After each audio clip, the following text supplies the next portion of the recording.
Com a proteção de Deus, declaro aberta a presente sessão. Cumprimento todos os meus colegas de plenário, a digna Procuradora Regional Eleitoral, os distintos advogados aqui presentes e os servidores da Casa. Eu indago aos eminentes para se há algum apontamento contra a ata da sessão pretérita. Se não houver nenhuma observação, proclamo aprovado.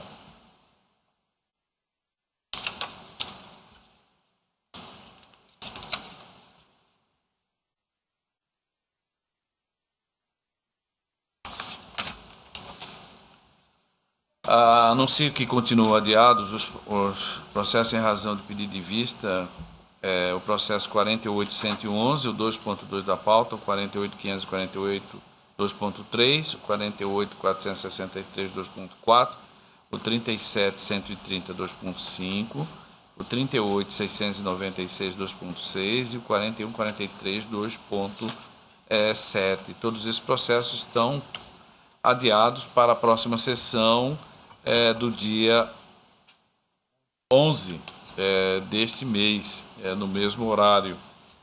Como vocês sabem, na última sessão foi antecipado a sessão ordinária do dia 13 de junho para o dia 11 de junho, portanto, na segunda-feira, no mesmo horário. Continuação em julgamento em mesa, o 2.1 da pauta. É um recurso eleitoral da ação de investigação judicial eleitoral de captação ilícita de sufrágio, adesivagem de veículos em troca de combustíveis da zona e do município de Arenápolis, tendo como recorrente o Joaquim Ribeiro da Silva, também outro recorrente litisconsorte, o Edilson Francisco, e José Naide Ramalho de Melo, a parte recorrida do Ministério Público Eleitoral. Esse processo é da relatoria do colega Dr. Ulisses Rabaneda dos Santos, que na sessão pretérita rejeitou a nulidade de sentença, levantado de ex-ofício pelo terceiro vogal Dr. Antônio Veloso Beleza Júnior. Foi acompanhado pelo Dr. Ricardo, doutora Vanessa, o Dr. Luiz Portoluz, Pedro Sakamoto, por esse magistrado. Aí deu provimento, quanto ao mérito, deu provimento ao recurso o relator, o doutor primeiro vogal acompanhou o relator, a doutora Vanessa deu parcial provimento, portanto abriu uma divergência, e o doutor Antônio Peleza acompanhou o relator, pediu vista ao doutor Luiz Aparecido Bortolucci Júnior. O quinto vogal, o desembargador Pedro Sakamoto, já acompanhou o relator. E eu, como sexto vogal, estou aguardando o pedido de vista do doutor Bortolucci. Com a palavra. Senhor presidente, eminentes pares, doutora Cristina, digna Procuradora Regional Eleitoral, doutores advogados presentes. Trata-se de recursos eleitorais interpostos por Joaquim Ribeiro da Silva, Edilson Francisco Mayhofer e José Naide, em face da sentença eleitoral firmada pela 17ª Zona Eleitoral de Mato Grosso, Arenápolis, que julgou procedente a ação de investigação judicial eleitoral, declarando os recorrentes inelegíveis para 8 anos, subsequentes à eleição de 2016, nos termos do artigo 22, inciso 14 da Lei Complementar 64/90, tendo em vista a comprovação de abuso econômico pelos candidatos por inteligência ao artigo 41A da Lei 9.504/97. Examinando o voto da ilustre juíza vogal, na sua parte dispositiva, constatei que Sua Excelência, manifestando concordância com o voto do eminente relator, entendeu não ser cabível a pena de inelegibilidade para o caso concreto, por se tratar de violação ao artigo 41A da Lei 9.504, mas sim a aplicação de sanções de multa e de cassação do registro de candidatura ou do diploma dos eleitos. Entretanto, atenta à proibição da reforma em PEJOS, visto que somente os réus recorreram, a digna magistrada manteve o conteúdo declaratório da sentença, afastando tão somente a sanção de inelegibilidade. A dúvida que me assalta, talvez até pela pouca experiência que tenho nesse Tribunal Regional Eleitoral, é se seria possível cassar a sanção de inelegibilidade imposta na sentença por incabível, mantendo, porém, o conteúdo declaratório e condenatório da sentença recorrida. Em outras palavras, se a sentença impôs uma sanção que ambos os votos, do relator e da vogal, é reconhecida como incabível, é possível manter apenas o conteúdo condenatório da culpabilidade desacompanhado da sanção? Qual o efeito jurídico dessa decisão, sem sua parte dispositiva? Qual a finalidade a ser alcançada? Haverá alguma restrição? Enfim, é possível manter-se o caráter punitivo da sentença eleitoral sem sua parte dispositiva? Qual o efeito prático disso? É legítima essa fórmula diante da especificidade da justiça eleitoral? Vejam, eminentes membros desse egresso tribunal. O processo ora sub judice tem caráter acusatório, como qualquer outro. Ainda que não seja processo penal, ele tem conteúdo penal, pois tem caráter punitivo. O acórdão tem efeito substitutivo da sentença. Se só o réu recorreu e o tribunal, corretamente, considerar ilegítima a pena aplicada no juízo de piso, qual será a parte dispositiva desse acórdão?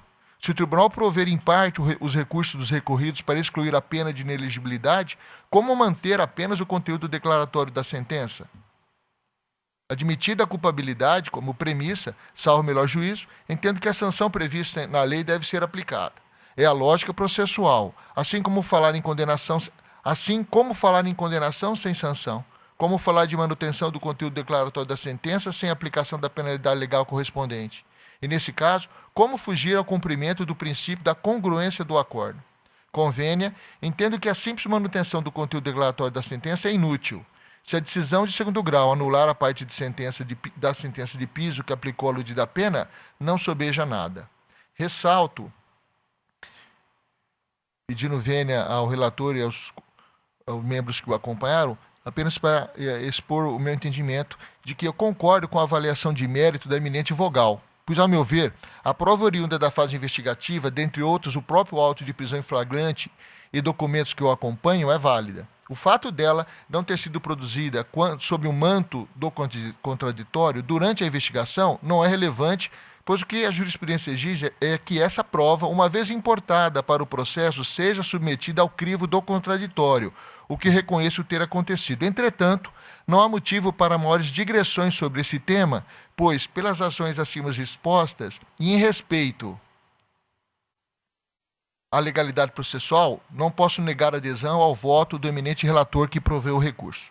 Assim, respeitando a tese esposada no voto divergente, acompanho em totem o voto do senhor relator, doutor Ulisses. É como o voto, senhor presidente?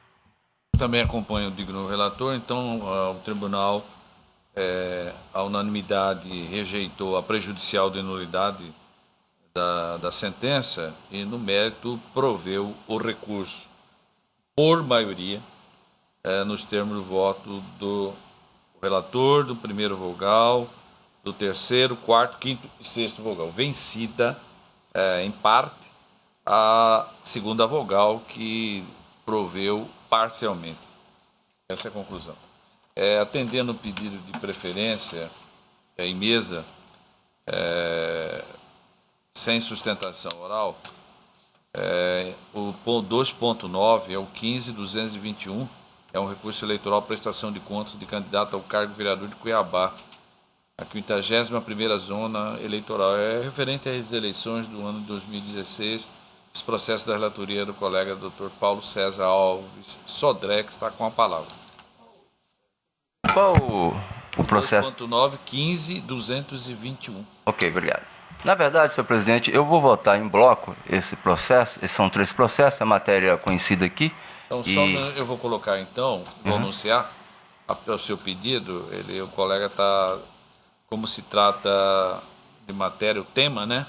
É o mesmo, embora seja de zonas diferentes. A outra é da Curizal, estou me referindo ao 2.8, ao processo 11.275 e também ao processo da pauta 2.10, que é o 48.059. Este é da zona de Novo Santo Antônio, a 55ª zona eleitoral. Com a palavra o digno, portanto, o relator, que pediu o julgamento em conjunto, por tratar-se da mesma matéria. Senhor presidente, essa matéria é recorrente nesta corte, entendimento já pacificado, então eu serei bastante sucinto. Trata-se de recurso eleitoral interposto por Alexandro Miranda Fraga, candidato a vereador em Cuiabá, em face de sentença que julgou não prestadas as contas de campanha do recorrente nos termos da legislação de vigência. O processo correu pelo rito sumário e a decisão recorrida se fundamentou no fato de o candidato, embora devidamente intimado, ter deixado de prestar as contas de campanha. Alega o recorrente que apresentou justificativa para omissão na prestação, já que renunciou à candidatura no dia seguinte ao registro, não tendo realizado atos de campanha. Afirma que tal justificativa não foi acolhida pelo juiz eleitoral. Aduziu ainda que a sanção aplicada é desproporcional às circunstâncias fáticas do caso. Requer, ao final, a reforma da sentença, afastando a declaração de não prestação de contas ou, ao menos, relevando a sanção de não quitação eleitoral pelo período da legislatura a que se candidatou. A douta Procuradora Regional Eleitoral manifestou-se pelo desprovimento do recurso. É o relatório. Embora todos os pareceres referentes aos 3 processos anunciados em conjunto para esse julgamento, a digna Procuradoria pronunciou no sentido do desprovimento. Ouça-se, portanto, a douta Procuradoria. Ratifico os pareceres, senhor presidente. Ratificados os pareceres pelo desprovimento, retorna a palavra ao digno relator. Obrigado, presidente. Voto. Questão de ordem, ex officio, nulidade da sentença em face da não conversão do rito simplificado para o ordinário. Verifica-se dos autos que a prestação de contas é simplificada e a sentença julgou não prestar das contas do candidato sem proceder à conversão do rito, disposto no artigo 62, caput e parágrafo único da mencionada resolução. Está certificado nos autos que, devidamente intimado da dilação de prazo para apresentar as contas, o candidato quedou-se silente. Por sua vez, manifestou-se o Ministério Público Eleitoral pela não prestação das contas. A digna juíza eleitoral prolatou a sentença declarando não prestar das contas em consonância com o parecer técnico do Ministério Público Eleitoral. Consoante entendimento consolidado desse tribunal, em caso de não observância do artigo 62 caput da resolução TSE 23463, o caso é de anulação da sentença. O artigo 62 da resolução mencionada é muito claro no sentido de que, existindo irregularidade identificada pela análise técnica ou manifestação do Ministério Público contrária à aprovação das contas, o juiz eleitoral examinará as alegações ou, não sendo possível, converterá o feito para o rito ordinário e determinará a intimação do prestador de contas para que, no prazo de 72 horas, apresente prestação de contas retificadora acompanhada de todos os documentos e informações descritos no artigo 48. Essa decisão tem natureza interlocutória. Essa ausência de conversão da prestação de simplificada para ordinária criba de nulidade da sentença, pois fere o direito ao contraditório que garante às partes o direito de influir na decisão judicial. Esses fatos prejudicaram o recorrente. Aliás, esta Corte tem entendimento consolidado no sentido de que a falta de conversão da prestação de simplificada para o rito ordinário ocasiona a nulidade da sentença em virtude do cerceamento de defesa. Nesse sentido, eu trago aqui a colação 2 precedentes, um do doutor Ulisses Rabaneda, que é o primeiro aqui, emendado, e outro do desembargador Pedro Sakamoto, né, o que comprova que há uma unanimidade nessa Corte. Eu mesmo, em outros processos, já votei acompanhando esse entendimento. Por isso, outra saída não resta senão arguir ex officio a preliminar de nulidade, anular a sentença de prestação de contas proferida pelo juiz de primeiro grau, para que siga o procedimento disposto na resolução 23463/2015, artigo 62 caput e parágrafo único, consistente na prorrogação de decisão de conversão de rito da declaração simplificada para o rito ordinário. É como voto nos outros processos, senhor presidente, a situação é idêntica. O fato é idêntico, a solução é idêntica. Jurídica é não a houve mesma. A conversão, anula-se a sentença. Essa é uma posição recorrente desta Corte, né? Eu indago se há algum voto divergente. Tem uma consideração, presidente. Pois não. Me parece, pelo menos com relação a esse processo que foi utilizado como paradigma,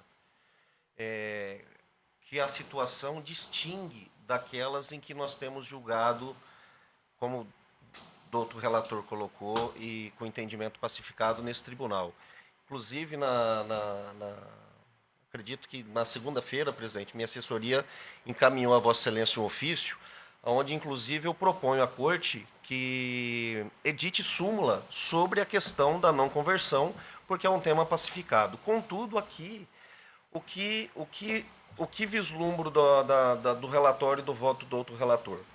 O candidato não prestou as contas, ele foi intimado porque não prestou as contas para fazê-lo, disse que não o fez porque não teve campanha e as contas foram julgadas não prestadas. Então, não é aquele caso em que ele apresenta a prestação de contas, apresentando a prestação de contas, detecta-se irregularidades que, ao crivo do Ministério Público, da área técnica e do magistrado são insanáveis, e o magistrado de plano reprova as contas sem a conversão. Aqui me parece, com a devida vênia, que a exegese a ser aplicada é do artigo 45 da Resolução de Regência, que diz o seguinte: as prestações de contas finais referentes ao primeiro turno de todos os candidatos e de partidos políticos em todas as esferas devem ser prestadas à Justiça Eleitoral até 1º de novembro de 2016.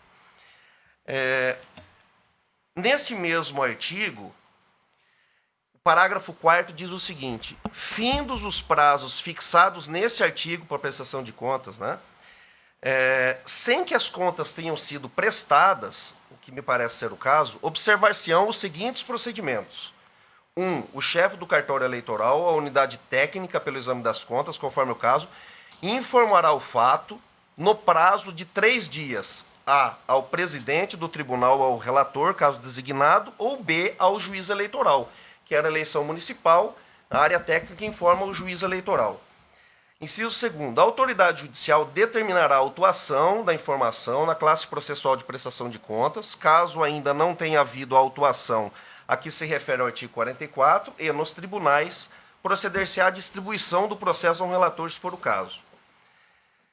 3. O chefe do cartório eleitoral, a unidade técnica, instruirá os autos com os extratos eletrônicos encaminhados à Justiça Eleitoral com as informações relativas ao recebimento de recursos fundo partidário, de fonte vedada ou de origem não identificada. E aqui vem o inciso 4 e o inciso 6 me parece que é o que se aplica ao caso. Permanecendo a omissão em prestar as contas serão julgadas como não prestadas. Então me parece que, como é uma situação de contas não prestadas, o dispositivo, o rito processual a ser obedecido não é o do artigo 62, mas aqui do artigo 45. Não prestou, intima ele pessoalmente a fazê-lo. Se ele não fizer, contas não prestadas, né? Então, com a devida vênia do doutor relator, por entender que nessa circunstância, pelo menos nesse paradigma, não sei se os outros também são contas não prestadas, há um distinguish sobre esse precedente do tribunal, eu entendo pelo desprovimento do recurso para manter as contas como não prestadas, presidente. Então, o relator volta com a palavra, porque... Senhor presidente, a observação do doutor Ulisses está correta. Passou batido pelo meu crivo, os outros Sim, dois, né? sim. Não há o que endarguir. Só uma... Da Antônia Cristina, ela fala que ela apresentou as contas. Não, peraí, nós estamos primeiro nesse qual que processo o nós colega... estamos agora? Não, nós estamos... Ele também... É nesse aqui. Nesse que ele apresentou aqui agora. Nesse aqui. Nesse paradigma aqui que foi... É que ele não apresentou a...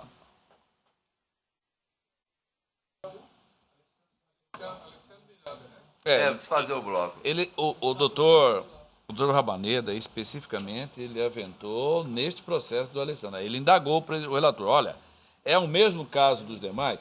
Senhor presidente, eu vou desfazer o bloco, vou jogar esse processo individualmente, depois volto no bloco, que aí Sim. cai para o paradigma. Tá, então voltemos, a pedido do relator, desconsideremos aí o anúncio em relação aos outros dois, que seriam em bloco. Está em mesa apenas para julgamento o processo do Alessandro Miranda Fraga, que 15.221. O relator, a princípio, tinha encaminhado voto no sentido de anular a sentença, né, e devolver ao juízo singular para regular prosseguimento pelo procedimento ordinário.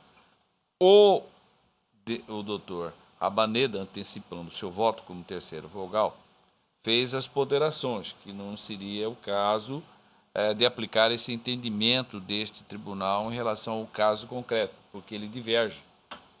Aí o relator admite, né, que o raciocínio do colega Rabaneda está correto. E com isto o senhor retifica o teu voto? Não há como não retificar o voto. No sentido de desprover o recurso. Desprover, não é? Sim. As ponderações do Dr. Luiz são perfeitas dentro Certo. da dogmática, não há como.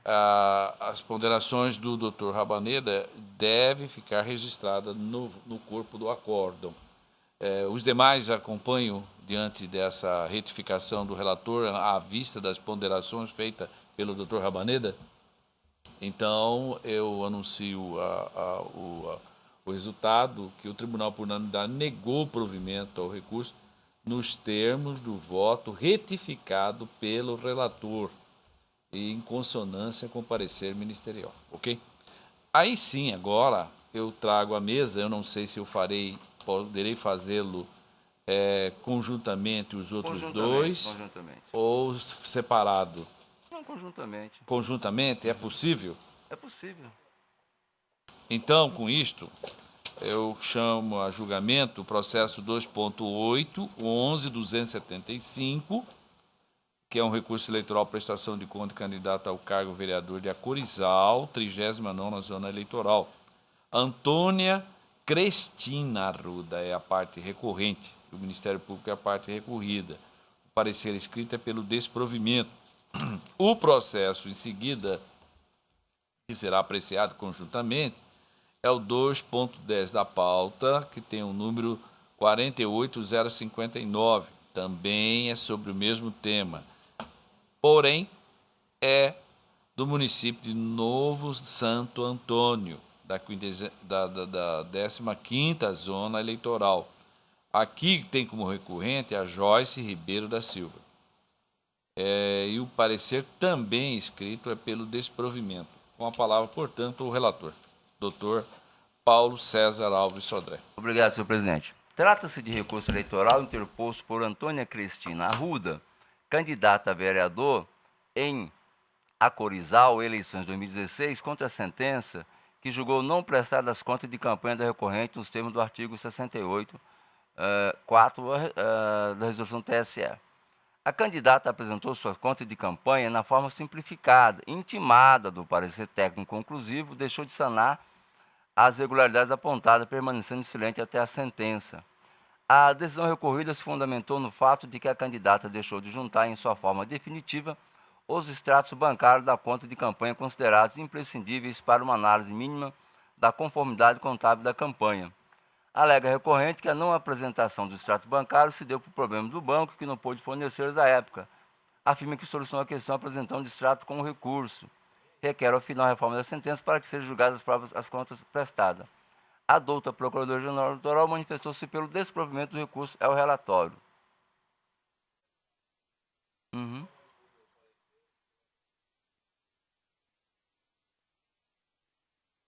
Agora sim, senhor presidente, a situação se amolda à questão fática, como bem observou o doutor Luiz, e o voto aqui é o mesmo que eu tinha proferido anterior, né? E aqui vou poupar vossas excelências, está à disposição. Não houve a conversão, ela apresentou, rito sumário, não era o caso de aprovação sob a ótica do juízo, deveria converter para o rito ordinário para apresentar nova, e não foi feito, então, portanto, seguindo o precedente, anula-se a sentença. Indago dos eminentes colegas se afinam ao voto do digno relator. Como ele ponderou, é o caso distinto do anterior, né, que foi levantado aqui pelo Dr. Rabaneda. Todos estão de acordo? Então, proclamo o resultado. Em ambos, o tribunal, por unanimidade, anulou de ofício a sentença, nos termos do voto do doutor relator, em dissonância com o parecer ministerial.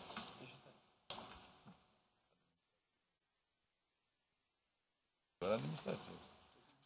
Encerrado, então, os processos judiciais, vamos agora ao julgamento dos processos administrativos.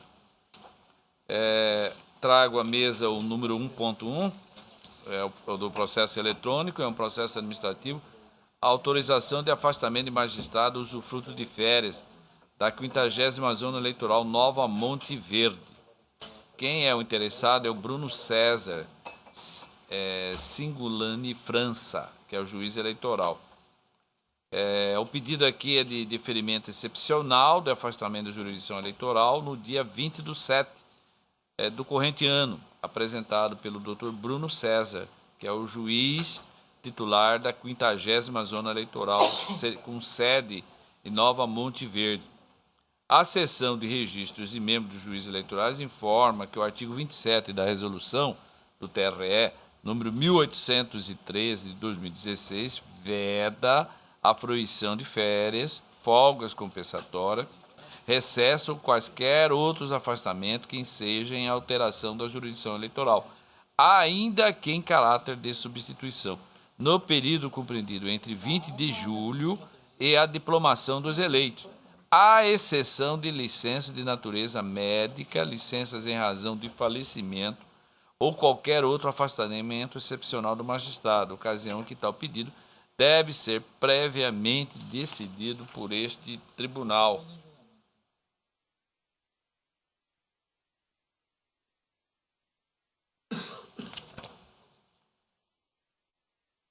Esse é o sucinto relatório, eminentes pares.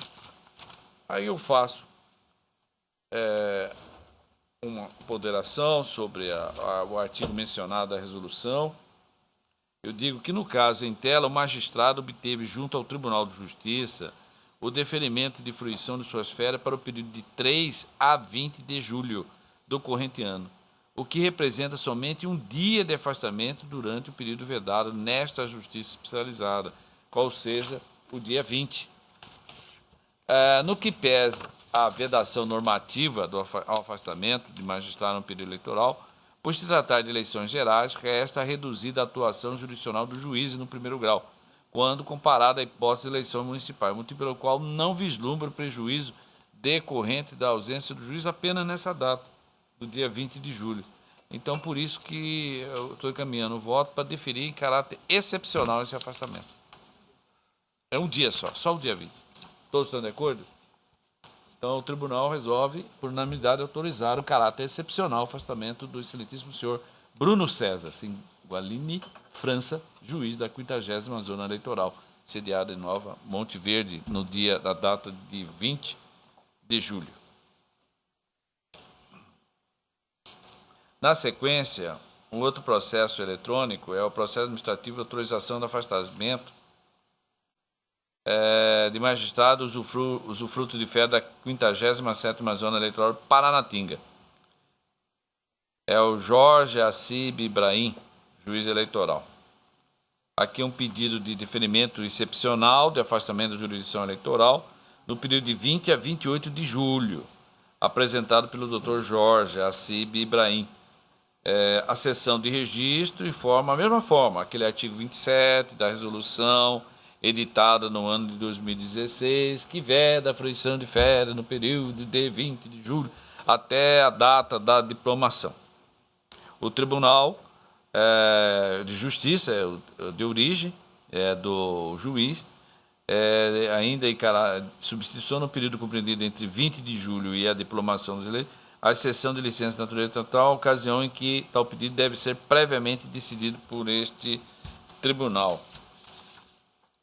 Esse é o processo do Jorge. Eu também aqui, nesse exemplo do anterior, porque há uma substituição automática por seu substituto na jurisdição comum, na jurisdição eleitoral, não é o caso daquela comarca que tem um único magistrado, aqui tem mais de um. Então há o substituto, então o substituto vai assumir apenas alguns dias. É diferente daquele que era um único dia, aqui é mais dias. Então eu estou votando aqui também pelo deferimento em caráter excepcional. Todos estão de acordo? Então, da mesma forma do anterior, fica deferido em caráter excepcional.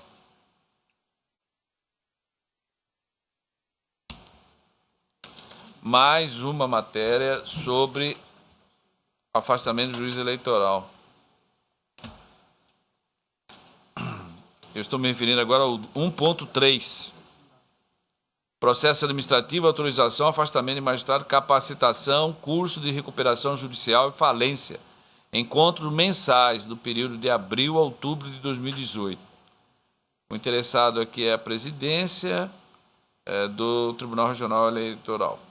eu digo, trata-se de pedido de deferimento excepcional do afastamento de jurisdição eleitoral ao juiz eleitorais Dr. Ricardo Alexandre Ricieli Sobrinho, da 6ª Zona Eleitoral de Cáceres, e Dr. Luiz Felipe Lara de Souza, da 29ª Zona Eleitoral, que é São José do Rio Claro, apresentado pela Escola da Magistratura Mato-Grossense, visando a possibilitar a participação dos aludidos magistrados no curso de recuperação judicial e falência nos dias 10 e 11 do 8, 14 e 15 de setembro, 19, 20 e 26 de outubro do corrente ano. O digno corregedor regional eleitoral manifestou-se favoravelmente ao deferimento excepcional do pedido e sugeriu sua submissão à apreciação plenária.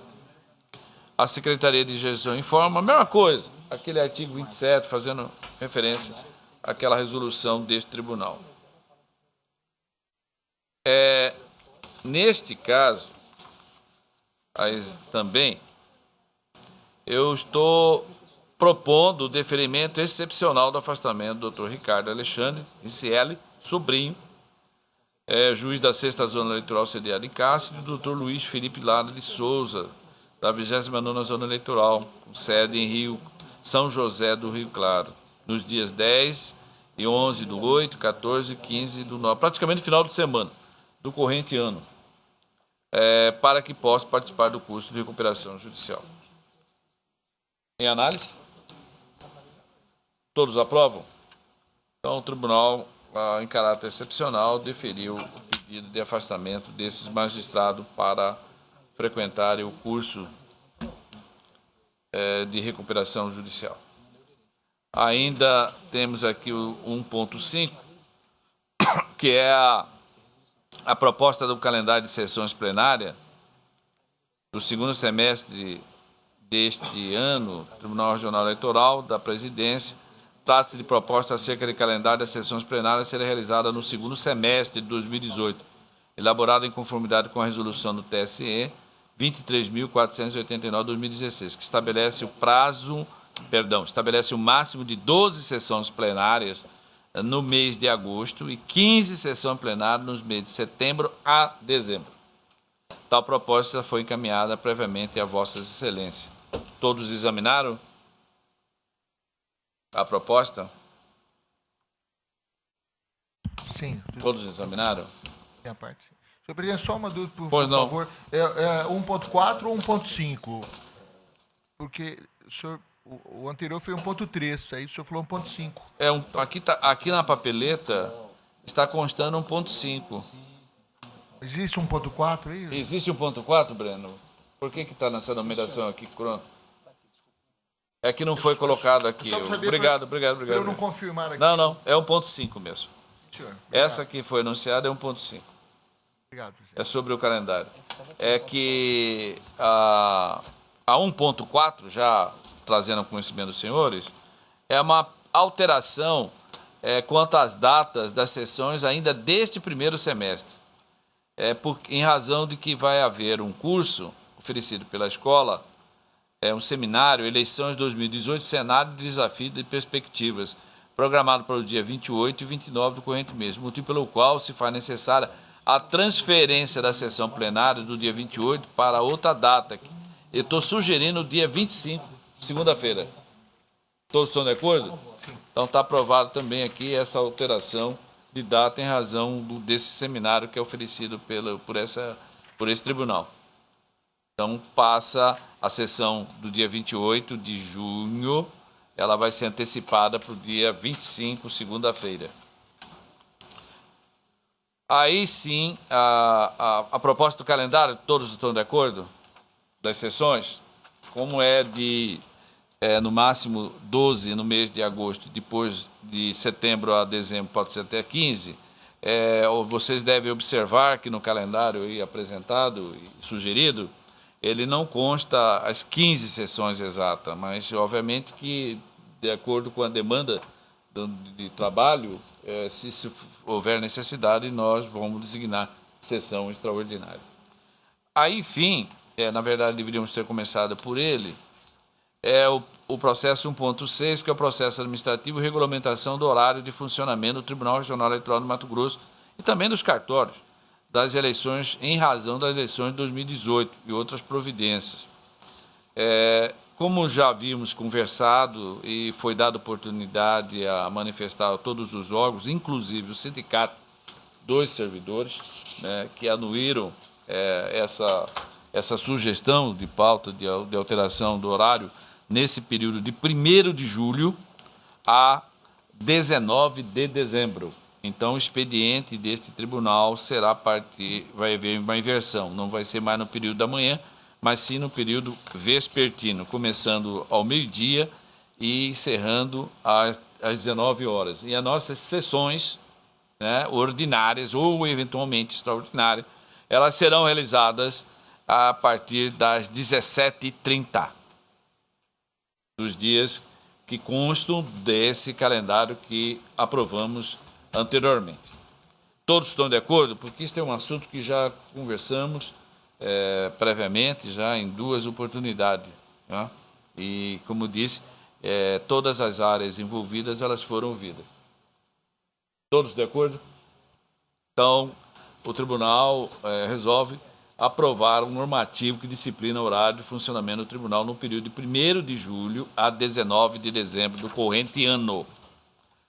Não havendo mais nenhuma matéria a ser levada à apreciação